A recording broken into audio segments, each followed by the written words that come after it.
7 de la mañana con 1 minuto, estamos listos para iniciar esta primera emisión de Noticias 7. Amigos televidentes, oyentes de Pública FM, gracias por informarse con nosotros. Estamos aquí hasta las 8 horas con 30 minutos, también transmitiendo a través de nuestras plataformas digitales, donde ustedes pueden informarse en telegrafo.com.es, ecuadortv.es, en el dial de Pública FM y en nuestras redes sociales. Hoy tendremos al embajador de Rusia en Ecuador, Vladimir Sprinchan, para hablar sobre las relaciones bilaterales entre Rusia y Ecuador y Rusia. También Michelle Mancheno, vicepresidenta de la Asamblea Nacional. Con ella conversaremos sobre la posición del presidente Daniel Noboa y también las leyes para nuestro país, una de ellas que se va a tramitar en primer debate el día de mañana en la Asamblea Nacional. Así que los invitamos a que se queden con nosotros en una mañana bastante fría, compañeros. No sé si ustedes sienten una baja temperatura a pesar de que se está despejando el cielo. ¿Cómo están? Buenos días. Hola, María Mercedes, Sofía. Lo que pasa es que tanto tú como Sofi madrugan muchísimo, llegan aquí cuando todavía está oscuro, pero si sales en estos momentos, el cielo despejado y el calor que se empieza a sentir, pese que estamos hablando de que son las 7 de la mañana, hoy será una mañana muy soleada. Estamos entrando en esta especie de verano, pero no se preocupen porque el estiaje todavía no es. La época de sequía está prevista para septiembre y noviembre. Lo que sí es que ya empieza a tener un clima distinto la capital y sobre todo la sierra de nuestro país. Así que si va a salir, mucho bloqueador porque la radiación muy alta, compañeras. Así es, y también tenemos noticias deportivas. La Liga Deportiva Universitaria es el equipo que ha clasificado ya para la Copa Libertadores en una nueva fase. Así que enhorabuena, tendremos esos y más detalles. También qué pasa con Richard Carapaz, es uno de los ecuatorianos que en el Giro de Italia está dando de qué hablar. Así que con esto y más y buena energía, feliz jueves para todos. Aquí inicia Noticias 7 Matinal.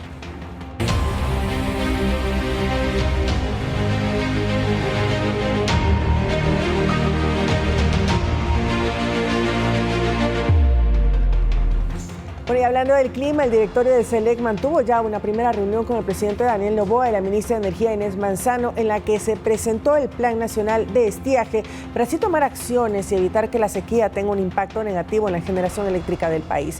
Más de 900 megavatios serán incorporados en la generación térmica. La fuerte sequía del año pasado, llamada estiaje, provocó un mal recuerdo que no se quiere repetir. Y por eso, meses antes de que paren las lluvias, en Carondelet se iniciaron las reuniones con el directorio de la Corporación Eléctrica del Ecuador, SELEC, para adelantarse a los efectos del clima y evitar que no haya luz. El día de hoy venimos a presentar el plan de estiaje 2025-2026. Estas acciones que nosotros vamos a ejecutar en el transcurso de este año, lo que nos van a permitir es tener la suficiente generación para poder atravesar este periodo que estaría comprendido entre los meses de septiembre hasta noviembre. Quien habla es el gerente de SELEC, Gustavo Sánchez, que tras el encuentro con el presidente de la República anunció que está prevista la incorporación de 979 megavatios que permitirán atravesar la sequía sin peligros de apagones. Esto mediante la recuperación de unidades de generación térmica que estaban en desuso o sin mantenimiento. Vamos a tener el 85% de esta generación térmica disponible, que es algo que no se ha tenido registro antes en la historia. La ministra de Energía, Inés Manzano, agregó que también harán compras nuevas para la generación eléctrica. Estábamos viendo las nuevas muestras de interés que son para alquiler y las compras que han salido, que son 4 compras que vamos a hacer entre 2025 y 2026. Según SELEC, 260 megavatios se alquilarán para la central térmica de Pascuales, mientras que 241 megas serán incorporados de las centrales de Salitral, Quevedo y Esmeraldas hasta diciembre.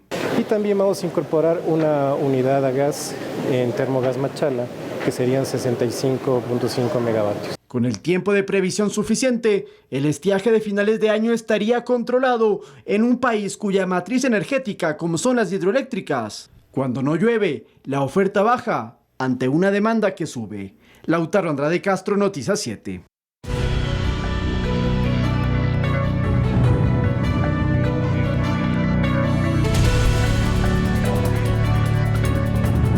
La Comisión de Desarrollo Económico de la Asamblea dejó listo el informe para el primer debate del proyecto de ley económico urgente para desarticular las economías criminales vinculadas al conflicto armado interno. En el campo penal se tipifica el delito de pertenencia a un grupo armado con penas de 22 a 36 años en casos de liderazgo o de financiamiento a dichas organizaciones. El informe se debatirá este viernes en el Pleno del Legislativo. El documento aprobado la noche de este martes en la Comisión de Desarrollo Económico plantea en el ámbito tributario que se mantenga la posibilidad de que empresas privadas donen hasta el 30% del impuesto a la renta en bienes a favor de las fuerzas del orden bajo supervisión del Servicio de Rentas Internas. También se conservan incentivos económicos discrecionales para apoyar a sectores vulnerables y reactivar la economía en zonas afectadas por la inseguridad. El espíritu de la norma es la unión entre la empresa privada y el Estado y la sociedad civil para poder combatir al crimen organizado en el marco de un conflicto armado interno. En el ámbito penal, se tipifica el delito de pertenencia a un grupo armado organizado con penas que van desde los 22 a 36 años de cárcel en casos de liderazgo o financiamiento a dichos grupos. Además, se establece un procedimiento penal especial para delitos vinculados al conflicto armado interno, ampliando el plazo de juzgamiento a 90 días y asignando la causa a jueces especializados en materia anticorrupción. Estamos iniciando este proyecto de ley, se han hecho reformas económicas, se ha tomado en cuenta. Como bancada vamos a presentar posteriormente todo lo que van a ser nuestros aportes como bancada al proyecto de ley y tendrá que revisarse por parte, pues en este caso, del gobierno. No hay nada más económico ni nada más urgente que contrarrestar las economías ilegales. De las empresas criminales, porque eso es lo que son los grupos delincuenciales organizados, tienen empresas criminales detrás, que son quienes los financian. De esas empresas criminales, los recursos ilícitos que se filtran en la economía formal distorsionan la economía formal. El informe para primer debate introduce regulaciones sobre allanamientos sin orden judicial, mantiene las competencias de la UAFE, incorpora definiciones como grupo armado organizado y economías criminales y reforma el Código Orgánico de la Función Judicial para fortalecer las atribuciones de los jueces especializados. Javier Ceballos, Noticias 7. Y el segundo proyecto de ley económico urgente que remitió al Ejecutivo la Asamblea debe ser tramitado por el Parlamento hasta este 28 de junio próximo. El proyecto de ley de innovación y fortalecimiento de la gestión pública conlleva ejecutar ajustes a la ley de compras públicas para la realización de procesos transparentes y simplificados. Los ejes transversales de la norma apuntan a la aplicación de estándares internacionales como el concepto de mejor valor por dinero, eliminar etapas innecesarias del sistema de contratación pública y eliminar requisitos con dedicatoria para ciertos proveedores con apertura a la competencia. El secretario jurídico de la Presidencia, Stalin Andino, expuso que la propuesta de norma le quita atribuciones al Servicio Nacional de Contratación Pública, SERCOP, para impedir que bajo su discrecionalidad o con el argumento de ejercer controles, detenga o impida que se desarrollen normalmente los procesos de contratación. Esto conlleva la implementación de sistemas de control automatizados y objetivos para eliminar la subjetividad que podría tener un funcionario respecto a uno u otro proveedor. Simplificando en primer lugar los procedimientos. A la fecha tenemos más de 30 procedimientos de contratación y eso ha provocado que los servidores públicos tengan un alto riesgo de error y que los procesos de contratación pública no se lleven de forma eficiente. Recordemos que la contratación pública mueve al año casi 8.000 millones de dólares y representa el 6.5% del PIB. El funcionario del Ejecutivo recalcó que la Asamblea está facultada para tramitar de manera simultánea dos proyectos de ley económico urgentes, ya que en el Distrito Metropolitano de Quito rige un estado de excepción por 60 días y que fue declarado el pasado 12 de abril. La Constitución nos permite presentar hasta dos proyectos de ley económica urgente mientras curse un estado de excepción. Estamos en un estado de excepción no solo en el Distrito Metropolitano de Quito, sino también en otras provincias del país por la causal de grave conmoción interna. Esto, mientras se mantenga vigente, nos permite presentar los dos proyectos de ley que está presentado el día de hoy. Sin embargo, hay que tomar en cuenta una cosa: no podemos pelear una guerra sin recursos y sobre todo recursos económicos.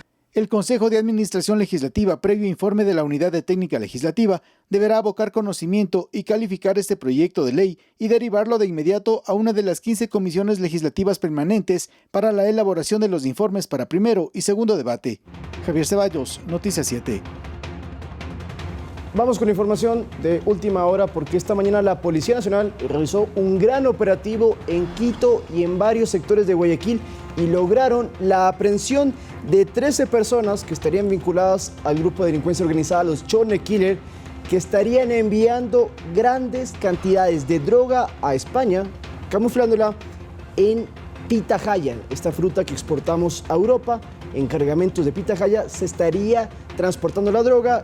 Y atención con este dato, porque hay 13 detenidos, de los cuales 3 son servidores policiales, 3 son policías y además hay 4 detenidos en España, porque este ha sido un operativo también internacional.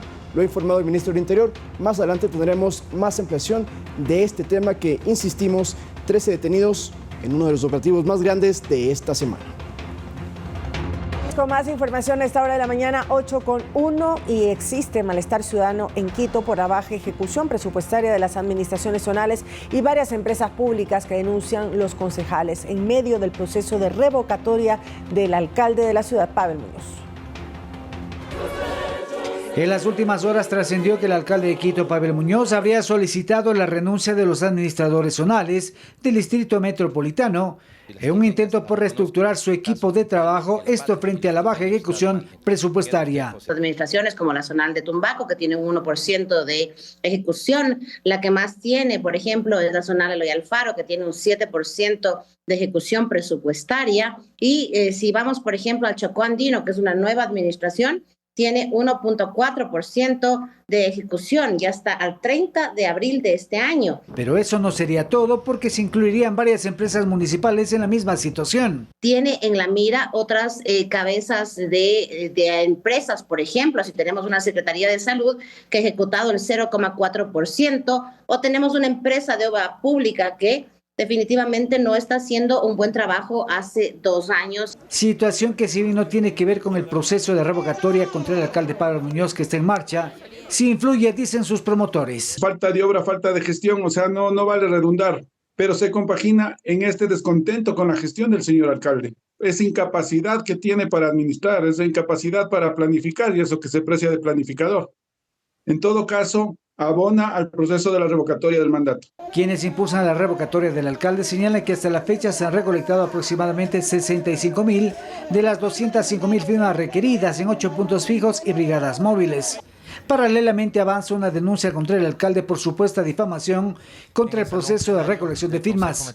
Romel Garzón, Noticias 7. Y mi saludo cariñoso a los ciudadanos. Y atención, porque cerca de 94.000 dosis contra la tosferina y contra la fiebre amarilla aplicó el Ministerio de Salud a escala nacional hasta la semana epidemiológica número 20, es decir, la que acaba de pasar, y estas jornadas de inmunización van a continuar en todo el país.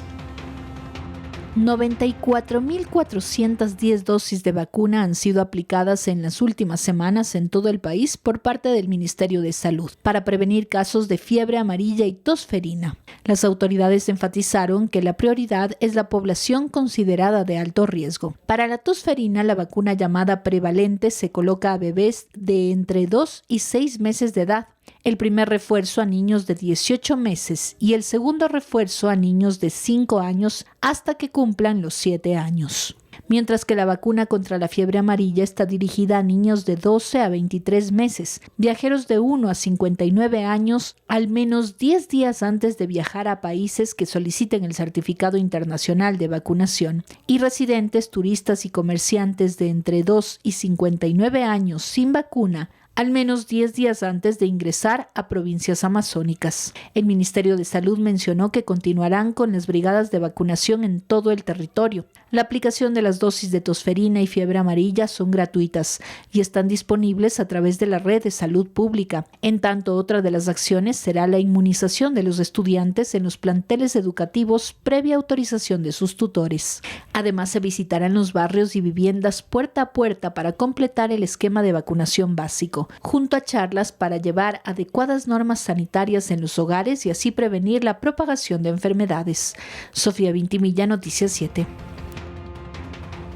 Y bueno, el Ministerio de Salud continúa no solamente vacunando contra la fiebre amarilla y tosferina, sino completando el esquema básico de vacunación para los más chiquitos. Esto ha incidido incluso en los casos de disminución de enfermedades respiratorias que incluyen también a la tosferina en ciertas provincias de nuestro país. De todas maneras, hay que llevar a los pequeños a los centros de vacunación y, por supuesto, también tomar en cuenta las medidas de prevención para que no se propague ningún tipo de enfermedad en nuestro país y también en ninguna de las zonas ni establecimientos educativos. Hay que tomarlo en cuenta. Y ahora uno de los planes que tiene el gobierno para estos 4 años de gestión es convertir a la inteligencia artificial en una materia de la malla educativa en los planteles educativos de todo el país. Esto con el fin de evitar que haya una brecha digital con el resto del mundo. Qué interesante, veamos. Días antes de la posesión, el presidente Daniel Noboa mantuvo una reunión con el ministro de Educación de China, con miras al camino a seguir en materia educativa para estos 4 años, como lo explicó la ministra Alegría Crespo. Reducir la brecha digital, fortalecer la capacitación docente y también tomarlo como referente en cuanto a inteligencia artificial. La idea es incorporar a la inteligencia artificial en la malla curricular del sistema educativo. Porque pretendemos que sea una reforma, que sea una política pública de largo alcance, no más reformas que duren 2 años. El intercambio de información con China, dijo la ministra, allana ese terreno para que a futuro la denominada IA se imparta en las aulas, como sucede en otros países como Australia o Uruguay. Esto evitaría que el Ecuador caiga en una brecha tecnológica enorme, como analiza el experto digital Cristian Espinosa Vaquero. Es 1000 veces mayor que la que puede producir el no tener internet, porque los avances son inmediatos cada semana. Su implementación en las escuelas serviría como herramienta que beneficie tanto a docentes sobre cómo dar sus clases, como a estudiantes en las nuevas metodologías de aprendizaje. La falta de conocimiento del uso de la inteligencia artificial, eso es lo que está provocando el mal uso, está provocando que haya errores que pueden después ser muy graves. Y un ejemplo de mal uso sería aprovecharse de la inteligencia artificial para plagiar los deberes. Si los alumnos utilizan la IA para copiar y pegar, es porque los deberes están pensados para copiar y pegar y es porque los profesores no los han enseñado más allá de cómo podrían utilizar la IA para que no sea solamente ese uso. La inteligencia artificial en la malla curricular está en proceso y el Ministerio de Educación aún no anuncia cuándo se la insertaría, pero la ministra Crespo agregó que es un plan en construcción. Lautaro Andrade Castro, Noticias 7. La Organización de las Naciones Unidas para la Alimentación y la Agricultura, FAO, con su delegación en Ecuador y la Secretaría de Gestión y Desarrollo de Pueblos y Nacionalidades, firmaron un convenio de cooperación estratégica para la transformación de los sistemas agroalimentarios de los pueblos y nacionales de nuestro país. El acuerdo de cooperación implica el apoyo en diferentes áreas y tendrá una duración inicial de 2 años. La verdad es que es una oportunidad también de trabajar con esas mujeres afrodescendientes, con esas mujeres indígenas, mujeres montubias, que todas ellas en realidad son también emprendedoras natas. Es una forma también que vamos a tener de abordaje de cómo reforzar esa capacidad de bioemprendimientos que tienen estas mujeres. Tenemos todas las herramientas para la Secretaría, con el apoyo de este organismo tan importante como es la FAO, empezar, no lo vamos a decir que lo vamos a hacer en estos 4 años, pero sí empezar ya a marcar las líneas para las buenas prácticas agrícolas, las buenas prácticas alimentarias y la protección y la sostenibilidad ambiental en nuestro Ecuador.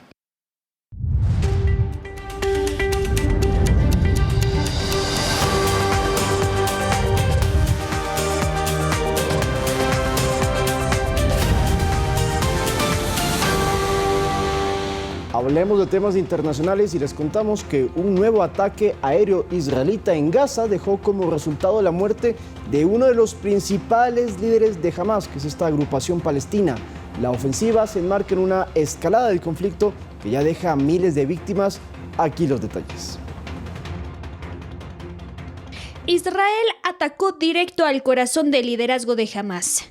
Yenga Sinwar, jefe político del grupo de la Franja de Gaza, murió en un bombardeo israelí en Khan Yunis.